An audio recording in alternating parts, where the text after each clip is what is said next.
Rocky 99, Laurel Highlands, a rock station with Rush and Subdivisions. AJ Waters on the work release until 7. Hey, Rocky 99, Conemaugh Health System, Somerset Hospital, and the Cambria County Drug Coalition teaming up in the fight against drug addiction. And that's why I'm welcoming today to the work release Dr. Jake Shipley. Dr. Shipley, can I call you Doc? That'd be fine. Okay, welcome to the work release. I can call you Doc? Absolutely. Okay, Doc. All right. Doc is a pain management doctor at Somerset Hospital who uses non-narcotic pain treatment. Now, Dr. Shipley, tell us about non-narcotic pain treatment and methods that you use. So I'm a trained pain management specialist with a primary focus in anesthesiology. And what that means is that we do a lot of interventions such as injection therapy, spinal cord stimulation, and radiofrequency denervation, which affect the primary cause of a lot of chronic pain issues that people have within the spine, as well as in the upper and lower limbs, that affect our ability to perceive some of the signals that have developed after years and years of pain signals coming from degeneration, herniated discs, and even surgeries. Okay, these are proven effective methods, correct? Absolutely. When you look at pain that lasts beyond 3 months' time, we know that the typical treatments such as opiate painkillers are not effective in that regard. Right. And that you need to take a different approach in affecting the way that the signal travels to the brain. And the primary way that we can do that is to do a targeted intervention such as an injection or a radiofrequency treatment to stop those signals from being propagated. That's very interesting. Does non-narcotic pain treatment lessen addiction to painkillers completely without removing or by removing completely those drugs from treatment? Yeah, so as a part of a comprehensive strategy with injections, non-narcotic medications, as well as some functional therapies and cognitive behavioral therapy, we're able to move completely away from the use of addictive medications. Now, this process is slow and it does take some time because these medications do have a dependency issue with them. Right. And they can't be stopped all at once. But when you affect the pain from multiple levels, then you're able to cut out what we like to term as the cheap and dirty way of affecting pain by Right. just using pain dulling medications like an opiate.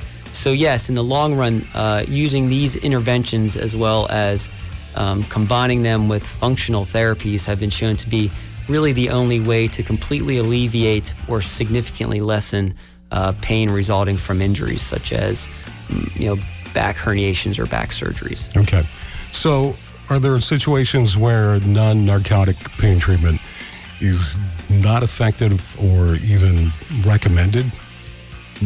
So the short answer is no. Aside from some case-by-case medical conditions, there is typically a combination of non-narcotic therapies that can be employed to significantly reduce chronic pain.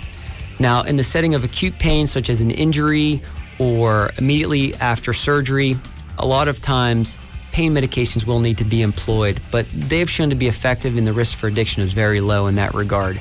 It's when the pain persists beyond several months Right. that the treatments need to be tailored to decrease our reliance on medications that can lead to substance use disorder. We were talking about that off air, and that's interesting. But the whole idea behind this is to avoid addiction. Correct. And I'm glad to hear that it's an effective method in working out. It sounds like you know what you're doing, Doc.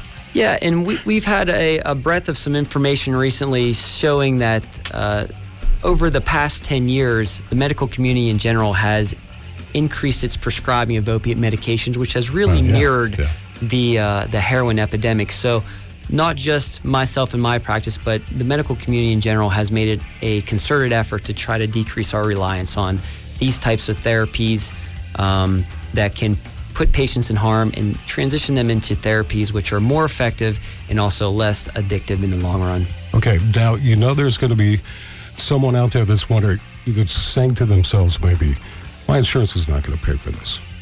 Is that true? In some cases, maybe? In some cases, yes, but invariably all these are well-studied,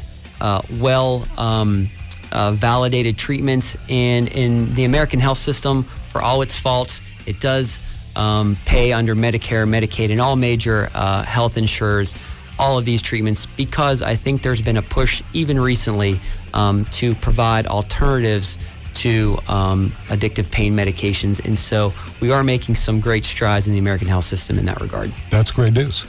Absolutely. Doc, thanks for being with me. Dr. Shipley from Somerset Hospital. Again, he is a pain management doctor who uses non-narcotic pain treatment. Doc, thanks again. Appreciate it, man. Anytime. Have a good one. Rocky 99. Napa know-how. Why should you grab Valvoline Full Synthetic Motor Oil for $5.59 a quart at Napa? 2 words.